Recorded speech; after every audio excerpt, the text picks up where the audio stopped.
downtown Greenfield. Is that screaming coming from my trunk? It's prime time with George Dorunda.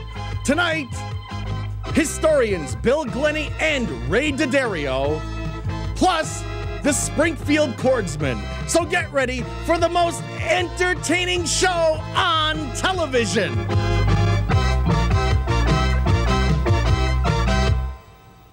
Hi, I'm George Dorunda, and welcome to Primetime. And we're doing our show today from beautiful downtown Greenfield. One thing I really like about coming to Greenfield, they have such great deals, like this parking meter. Right from the word go, you have deals in Greenfield. 2 hours for $1 dime, or for your convenience, 2 hours for a quarter. Such a bargain. Hey, we're gonna start off the show. It's our top 5 list.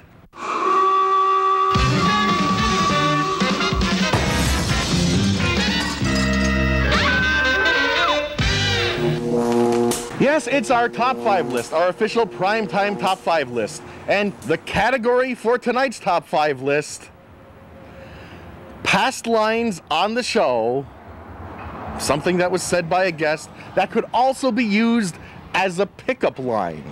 And maybe some of our guests have used some of these lines as pickup lines. Okay, we're ready to begin? Hey, number 5, Dave Barcelo. Ty Cobb was a rattlesnake of a man. Hey, what a pickup line, Ty Cobb. Number 4, Doug Locke. You know how crummy I feel now? I'm gonna have to shower for a week. If that isn't pleasant. And number 3, the Crocodile Dundee of polka music, Ray Henry. I'm cheap. That says it all. Number 2, news producer Chad Matthews. It's been record heat all summer. The day we decide to do this, it's cold. Hey, and the number 1 line once spoken by a guest that could also be used for a pickup line, it's from Julian Brownie McIntosh. I just love being a pirate. I just love being a pirate. Hey, that's our top 5 list.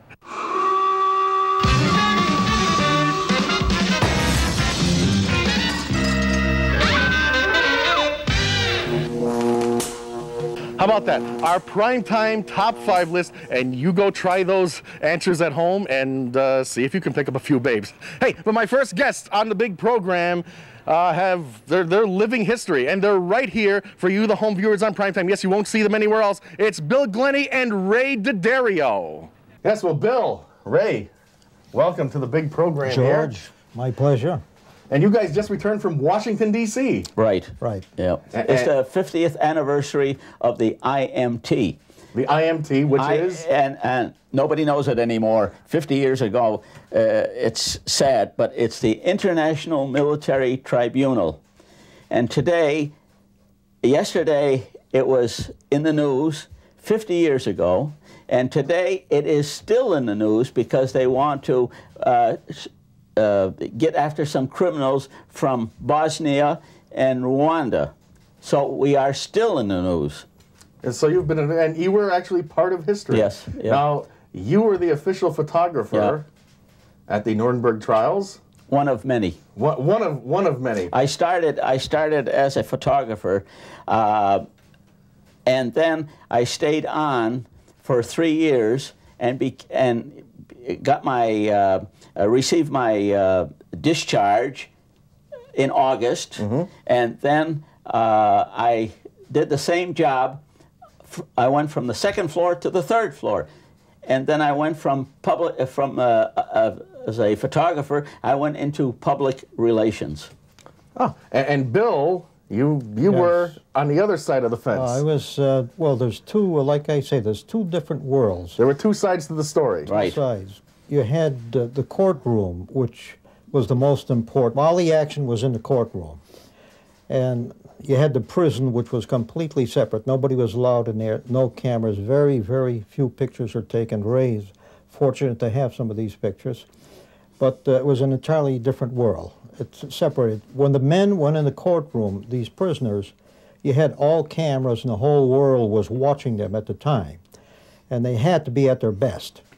When they come to prison, they were normal. So we caught them when they were normal people. They cried and they had their little problems they went through. Very interesting. So you're getting a good It's a history lesson. Oh, yes. It's a history lesson for the folks at home. All the kids who are watching, they're hearing the stories told, not by some fantasizing history book writers, but by the people who were actually there. Correct. Right. And actually, we made history there. And 50 years ago, the Nuremberg trials, we made history.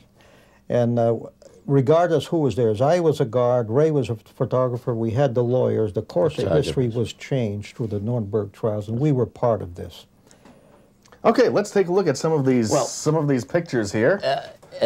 Here is the Palace of Justice, which is in plain English, it's just the courthouse, but it was the Palace of Justice sounded better. Yeah, sounded better, but it was big. It was not for the city, it was for what we would call the county, taking in all the territory. But why did the Nuremberg trials take place here? The city where the people were was all destroyed, was 85% destroyed. But this building did not get bombed, except for one bomb right here at the end. It came down here. So my office was right here. Oh, you had an office? Yeah. Oh, yes. My crew right there. Here is the entrance, and I was on the 3rd floor. It was the guards. That is the guards of the building. Detailed to the building are from the Big One, the 1st Infantry Division, and you couldn't get in without a pass, just a simple pass. So that they didn't just let any riffraff into the courthouse like they do here. No, to see the prison was in the back, and I went upstairs on the roof, and here is the prison 50 years ago. 1, 2, 3, 4. So Bill was in the prison. He was in the prison.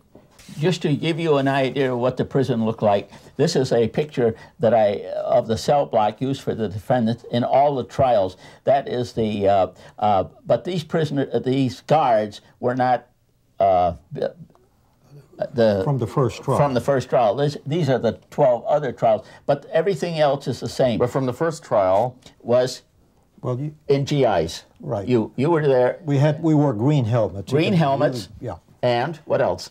Oh, we had no guns, black. Oh, yeah. You mean the clubs? Yes. Oh, when we would go outside. Well, Ray, you want to tell them that? Go ahead. You know about this.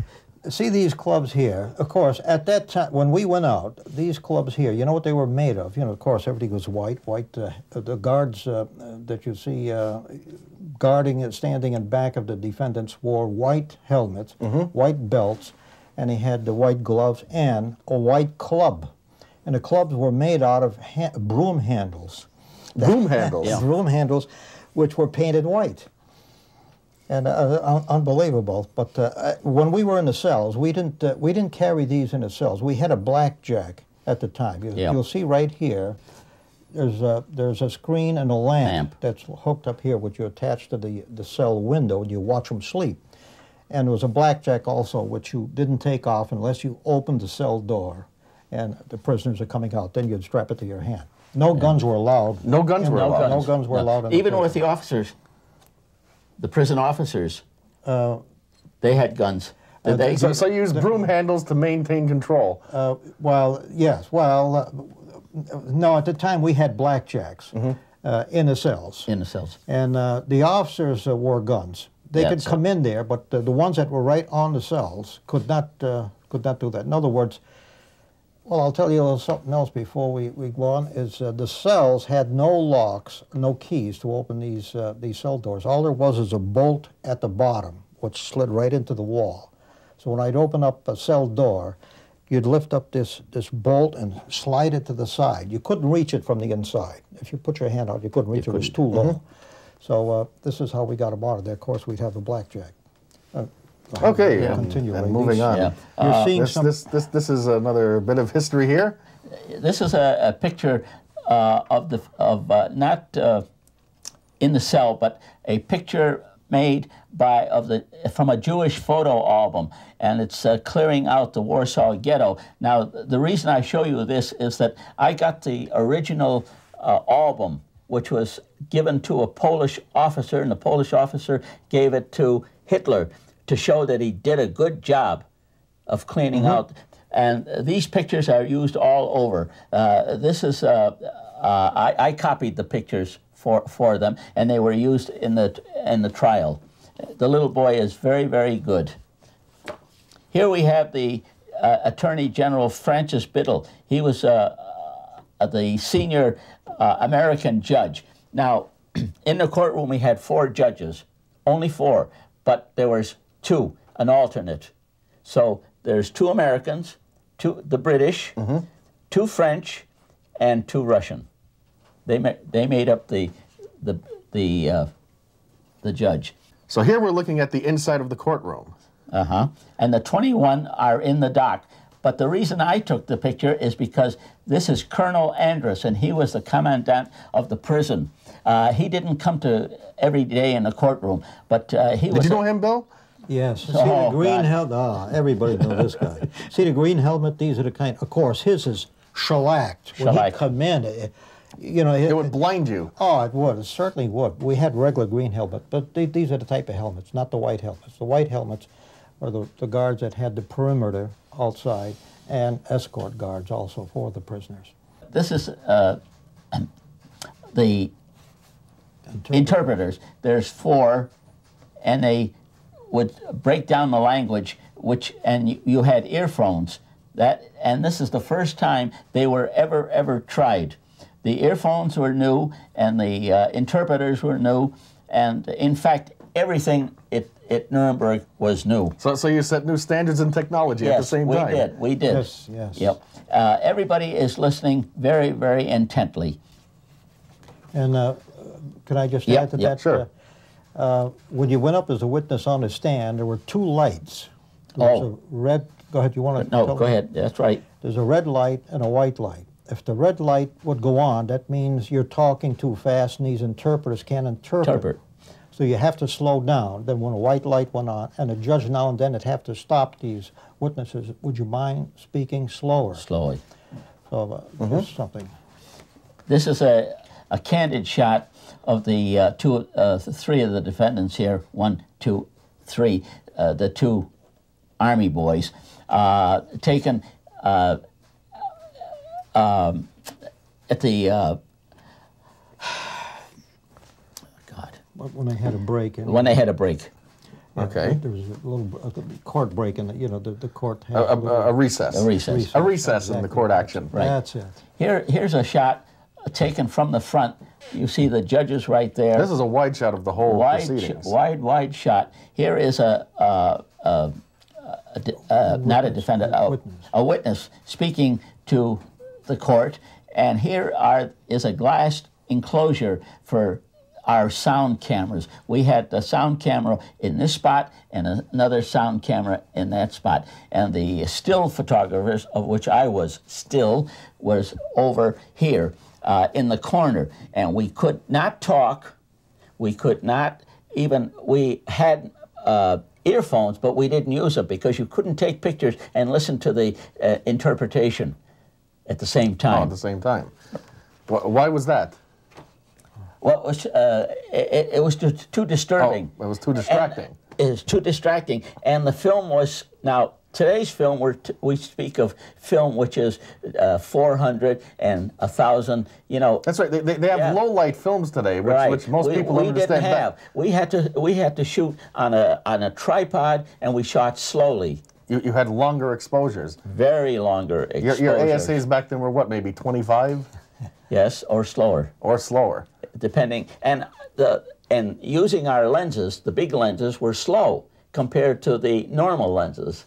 Mm-hmm. So, that's right, because it's all on light. On light. It's all based on light. All based on light. This, incidentally, is von Papen, and he's in the conference room in the evening. So this room was set up for them to consult. It happens that von Papen is talking to von Papen. This is his son, his young son. Father and son von Papen. Father and son. And they both spoke English. They were both excellent. But von Papen is goes back in the Third Reich as the man who put Hitler in power. He has got all the glory. And Bill, you have a story about this? Oh, yeah. Oh, well, boy. He was the Right Chancellor. Oh, it'll take a little while just to tell it, you know. When I was interviewed, before you go on the cells, you're interviewed by the colonel himself, Colonel Andros, with that shellacked helmet, a little mustache, and a riding crop. He used to always go around with this riding crop. Well, anyway, he interviews us, gives us all these rules where you'll be in charge of these prisoners one at a time. You know, the prisoners are watched 24 hours a day. So you're on the cells, 2 on and 4 off. So, and they give you these rules. You don't take your eyes off the prisoners no more than 2 seconds at a time. You know. It's a staring game. Yes, yes. And the prisoners aren't allowed to put their hands underneath the blanket. They're not allowed to turn away from the light when they sleep. And they give you all the prisoners. They don't eat with a knife and a fork. All they have is a spoon. Well, all these orders are given to you. So as I first come in, my first night in the cell, I walked down. The first one I noticed, I looked on the side, and they had these nameplates over the cell doors. So I looked, and I seen Hermann Göring. So I said, "Oh." At that time, he was in cell number 5. At that time, so I said, "Oh, I got to see this." So I went over to Göring's cell, and I looked inside this little window, and he was sitting on his cot. He was reading a book and smoking this meerschaum pipe. So I looked in, and I said it loud enough so he could hear. You know, I said, "So that's Hermann Göring." I said, "Well, he doesn't look like such a big man in prison," and I was rattling off. So the guard pulls me aside, and he says, "Göring can understand English. If he turns you in, you can get court-martialed." So I said, "Well, I better keep my big mouth shut." So I proceeded over to von Papen, my first prisoner.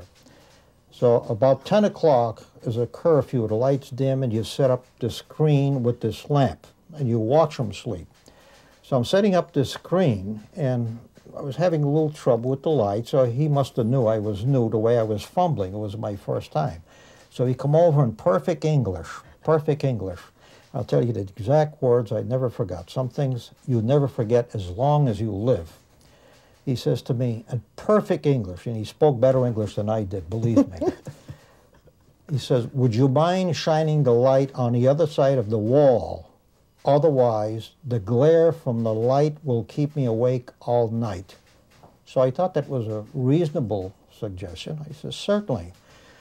So I was fumbling with it, and he says, "Do you mind if I give you a hand?" I says, "No." And we used to have these little wires. We used to hook this lamp up, you know, to get it so you can move it a little. So he's working on the inside, and I'm working on the outside, and we're getting this, and we got it set pretty well, you know, it was up shining on the other side of the wall. And I said, "How's that?" And he said, "That's fine. Thank you." I said, "You're welcome." And I said, and I was saying to myself, "Gee, what a nice old man." He was old enough to be my grandfather. He was 67 years old. I'm 68 now. And back then you were... At that time, I was 18 years old at that time, so I'm looking, I said, what a nice man. He could be my grandfather. I'm a grandfather now. I have grandchildren. So anyway, I said, "Geez, fine." So he gets in bed.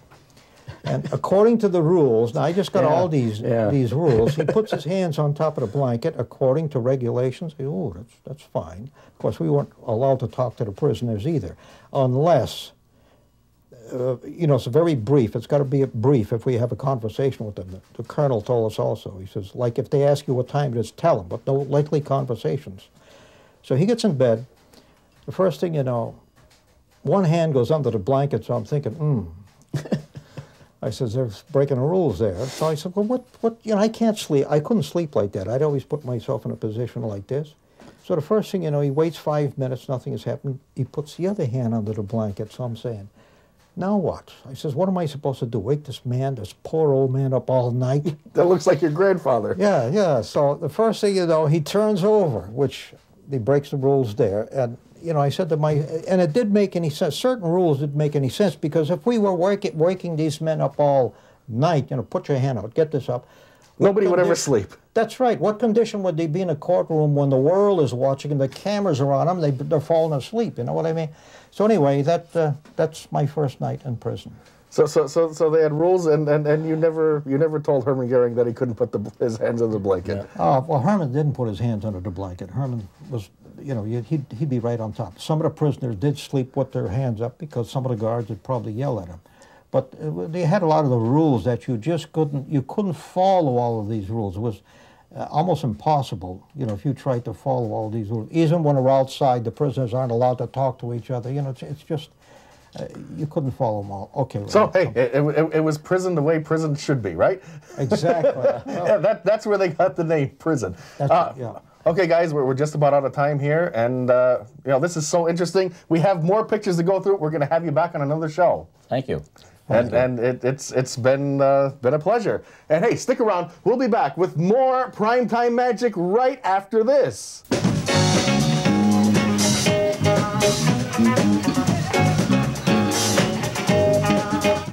Hi, we're Julie and Brownie. Sometimes we perform as gypsies, sometimes pirates, and sometimes as ourselves. Today, we decided pirates. I just love being a pirate. Julie, what would you do if I started smoking? You'd become a creamed pirate. I really would have preferred chocolate. The Chicopee Health Department and the National Pie Throwing Association urge you to stay smoke-free. It's the show that's giving you viruses like... This is A, woman looking for her son, B, daring the security officers to frisk her, or C, Catwoman on steroids. Bathe with it every day, and it'll be just like Lisa was there with you. But Lisa makes it at home, I think with her toes. I see what you're saying, but I don't bathe every day.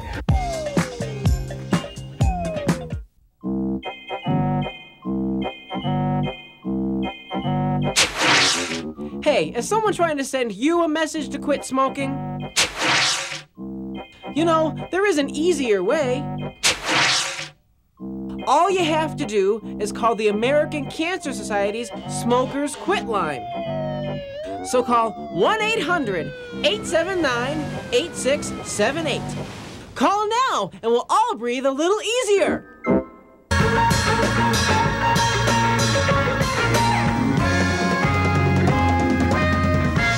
Yes, welcome back to the big primetime program, and we're here in beautiful downtown Greenfield.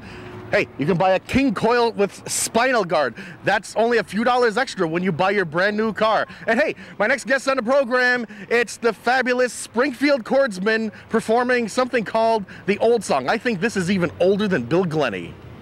There's something about the old songs we really can't explain. There's something about those melodies that keep pounding on my brain. Why can't we keep those memories of all those days gone by? They may be gone forever, but this we can't deny. They used to sing a song about the babbling brook, a little babbling brook beside the shady nook. But we haven't heard those pretty words for so darn long. We kind of miss those good old songs. They used to sing about the man up in the moon, the man up in the moon, and summer nights in June. But we haven't heard those pretty words for so darn long. We kind of miss those good old songs. Whatever happened to the tiny little bluebirds and the robins that keep bobbing along? And what happened to the castles in Spain that we saw through the window pane? They used to sing about the wedding bells that chime. They sang about the gang that sang Sweet Adeline. But we haven't heard those pretty words for so darn long. We kind of miss those good old songs. Whatever happened to a little Annie Rooney and the girl they call my honeysuckle rose? And what happened to all the songs about Ireland in the land where the shamrocks grow? They used to sing about the baby bumblebees. They sang about the monkeys in the bamboo trees. But we haven't heard those pretty words for so darn long. We kinda miss those good old, we can't get enough of those good old. We're tickled pink to sing those good old songs. We like to sing and try to ring those gold. We love those good old songs. You know, this is unbelievable. An hour for a dime, or for your convenience, an hour for a quarter. You can only find it here in Greenfield. Hey, that just about wraps up our big primetime program. We've had too much fun. Good night, everybody.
You want a cigarette?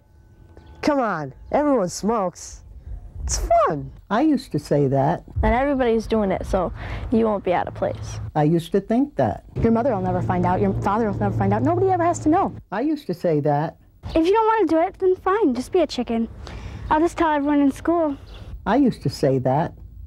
But look what smoking has done for me now. For more information about staying smoke-free, contact your local health department. That's all, folks. I love that. I'm cheap. Someday, everybody wants to look just like me. And I'm going to stay my style, whether they say I play too fast or I'm this or that. I'm going to just keep doing right what I'm doing because it seems to be the successful way to do it. Ty Cobb was a rattlesnake of a man. And why are you here at the beach? To get some free pizza? Hey, good answer. We're stuck in a rut and couldn't be happier. Hi, I'm Julie. And I'm Brownie, and this is our Streamlined double-decker bus. And this is Clyde. And that's Gus, the driver of the bus. You know, everyone is welcome on the double-decker bus, but Gus has one rule. Gus doesn't allow smoking on the double-decker bus. That's because Gus knows that cigarette smoking is bad for you. And no matter what some of your friends might tell you, cigarette smoking does not make you look cool, and it does not make you look more mature. In fact, we think it makes you look very uncool. So come along for a smoke-free ride on the Streamlined double-decker bus with us and Clyde and Gus, the driver of the bus, who always keeps a spare, and he will get you there, or you won't pay the fare on the Streamlined double-decker bus. For more information about staying smoke-free, contact your local health department. You can be so proud to be smoke, smoke, smoke, and nicotine-free. In the Army National Guard, you'll be challenged like never before. Trained to protect your country and serve your community. Accept the challenge. Become the best. The Army National Guard. Americans at their best.